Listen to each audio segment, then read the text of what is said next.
In this lesson, we'll look at whole numbers. What are whole numbers? Whole numbers are a set of numbers that include natural numbers and zero. Natural numbers are a set of numbers that start from 1 to infinity. Natural numbers are also called counting numbers. The set of counting numbers are 1, 2, 3, and so on. Example, we can have 5 laptops, 9 sewing machines, 25 excavators, and 7 people.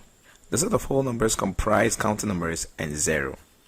And we have to add that whole numbers are real numbers. But wait, whole numbers do not include fractions. Example, 1 out of 2, 1 out of 3, or 3 out of 4.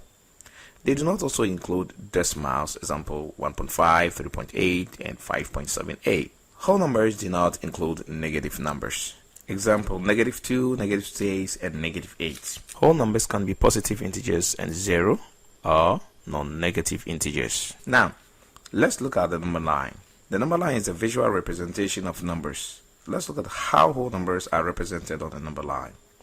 We see negative numbers, zero, and positive numbers. The whole numbers are zero and positive integers.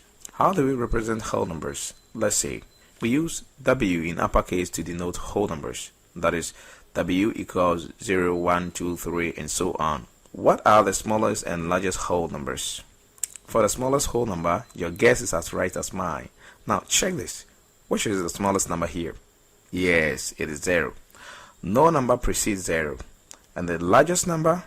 Well, there is no largest number. You can see from here that the set of whole numbers continues indefinitely. For each number, there is a successor, so none is the largest. Example, if you assume that 1479 is the largest whole number, there is 1480 and others beyond.